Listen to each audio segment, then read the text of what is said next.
bagaimana kita bisa mencintai Al-Quran? Ya cintai. Ya cintai Al-Quran.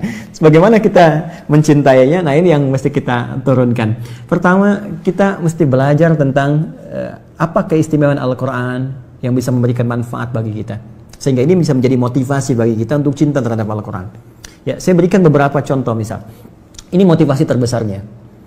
Al-Quran adalah sarana terbaik untuk memberikan bakti terindah kita kepada kedua orang tua. Ini hal pertama yang saya tanamkan pada jiwa. Bagaimana saya mencintai Al-Quran dengan menjadikan motivasi itu untuk memberikan persembahan pada orang tua. Ayah, kan, yang telah berusaha maksimal memberikan yang terbaik untuk kita. Di ujung nafasnya bahkan memeluk minta maaf karena tidak bisa mengantarkan ke pesantren. Kan? Ibu berjuang dengan darah, keringat, air mata, memberikan yang terbaik. Ya, sampai harus meminjam untuk anaknya supaya bisa belajar. Ya, makan dengan keadaan terbatas. Lalu kita mencoba apa yang bisa kita berikan. Ya, karena kalau cuma dunia, orang nggak beriman pun bisa berikan itu. Saya ingin pemberian saya sifatnya abadi. Saya ingin istimewakan orang tua saya bukan hanya di dunia, tapi saya ingin tunjukkan kepada seluruh makhluk langit dan bumi ketika dihisab. Ini persembahan saya untuk ayah yang telah mendidik dengan luar biasa, untuk ibu yang telah berjuang dengan luar biasa. Saya ingin tampakkan di hadapan seluruh penghuni langit dan bumi dengan anugerah terbesar yang Allah bisa berikan pada seorang anak untuk orang tuanya. Dan itu tidak ada yang lain kecuali Al-Quran. Kecuali Al-Quran. Di Quran surah ke-13, Ar-Ra'd ayat 23 sampai 24, Allah langsung berfirman, "Jannatu 'adnin yadkhulunaha wa man salaha min abaihim wa azwajihim wa dzurriyyatihim wal malaikatu yadkhuluna 'alaihim min kulli bab. Salamun 'alaikum bima sabartum fa ni'ma uqbad dar." Ada sekelompok orang yang akan masuk ke surga melalui surga Aden. Sebelum dia masuk, dia akan dihiasi dulu. Ya, di Quran surah 35 ayat 33 itu tafsirnya. Yuhallawna fiha min asawir. Akan dipakaikan gelang-gelang emas. Di At-Tirmidzi nomor hadis 2915 dipakaikan mahkota kehormatan. Diberikan penghargaan luar biasa. Siapa mereka? Itulah ahli Al-Quran. Sampai Qurannya berkata, Allahumma halli ya Allah, hiasi orang ini, bedakan dengan bukan ahli Quran. Ya, berikan ia mahkota, berikan ia jubah kehormatan. Lalu yang paling menarik, setelah itu diperintahkan kemudian dipanggil kedua orang tuanya dan diberikan mahkota yang sinarnya lebih dahsyat, lebih terang dibandingkan sinar mentari yang masuk ke dalam rumah seseorang. Lalu dipakaikan oleh anak itu di kepala kedua orang tuanya. Digandeng tangan bapaknya, tangan ibunya, pasangan hidupnya, anak keluarganya. Ternyata amalan itu bisa memberi syafaat langsung kata Allah kepada keluarga besarnya. Dan ketika digandeng, diparadekan oleh Allah, disambutlah wal malaikat yadkhuluna alaihim min kulli bab. Semua malaikat penghuni surga berjejer di setiap pintu surga menyambut orang ini beserta rombongan keluarga besarnya untuk masuk ke surga tertinggi. Salamun alaikum bima sabartum fa ni'ma uqbad dar. Dan malaikat mengatakan, "Selamat. Kamu sabar menjadi ahli Quran saat di dunia. Selamat.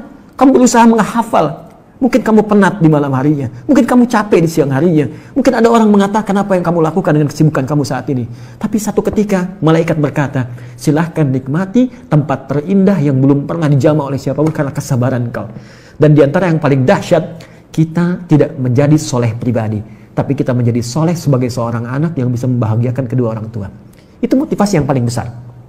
Yang kedua, Nabi menyampaikan, khairukum man ta'allama al-Qur'ana wa 'allamah.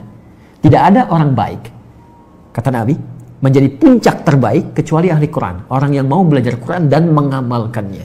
Karena itu di Quran, surah ke-35 ayat 32, Allah menyifati orang yang belajar Quran dengan benar, orang yang akan bertransformasi menjadi seorang yang sangat mulia.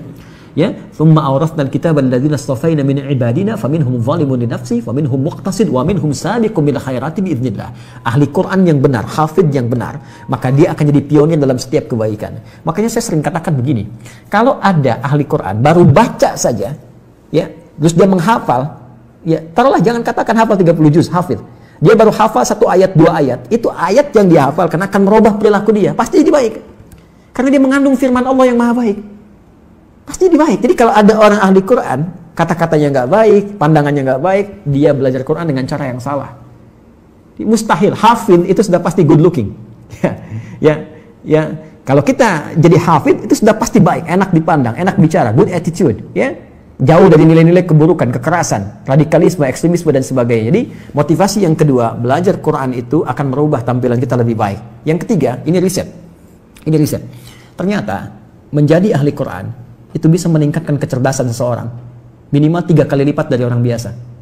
Karena dia dilatih ya dengan memori tertentu, dengan hafalan tertentu, dengan cara tertentu. Ya, kan riset menunjukkan orang semakin banyak menghafal sesuatu, semakin cepat dia, ya, refleksnya itu untuk bisa menangkap segala hal. Karena itu saya pelajari rahasia orang-orang dulu.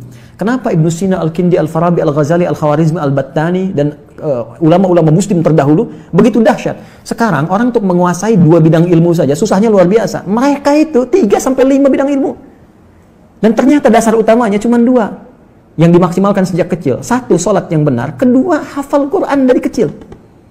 Ya, dan ketika kami riset Quran itu luar biasa, pengaruhnya sangat dalam, ya, dan peningkatannya cepat. Saya di sini dengan kawan-kawan membangun satu sekolah, itu kurikulumnya dari Quran dan hadis, nanti di-combine dengan diknas, ya.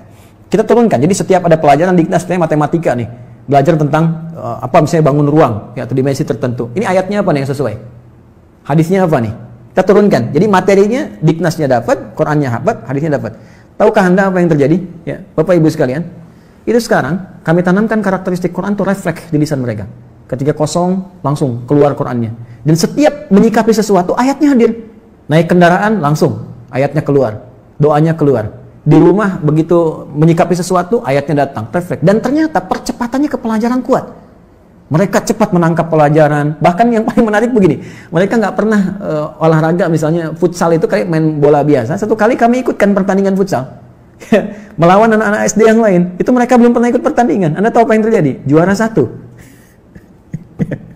Jadi bakatnya muncul semua gitu. Jadi saya mau katakan, Anda menjadi ahli Quran, Anda akan menjadi manusia yang pintar. Ya, ingat. Quran sendiri mengatakan tidak ada manusia yang bodoh, yang ada dosen yang kurang kreatif dalam mengajar. mohon maaf. Jadi semua punya potensi. California University itu pernah mengadakan riset otak manusia, ya, memorinya saja itu paling sedikit 100 juta gigabytes. Sedangkan di Quran surah kedua ayat 31, ya, dijelaskan bahwa Allah mengajarkan kepada Adam semua jenis pengetahuan, semua jenis nama. Adam itu nabi, Adam rasul. Karena Adam itu nabi, Adam rasul, Adam punya fitrah kenabian, diajarkan langsung. Tapi Adam manusia. Kita nabi, kita manusia bukan nabi. Kita manusia bukan nabi. Kita punya fitrah kemanusiaan tapi tak punya fitrah kenabian. Fitrah kemanusiaan menjadikan kita mendapatkan potensi seperti Adam untuk menangkap semua pengetahuan. Tapi karena kita bukan nabi, nabi diajarkan kita belajar. Tinggal bagaimana Adinda belajar dengan sungguh-sungguh.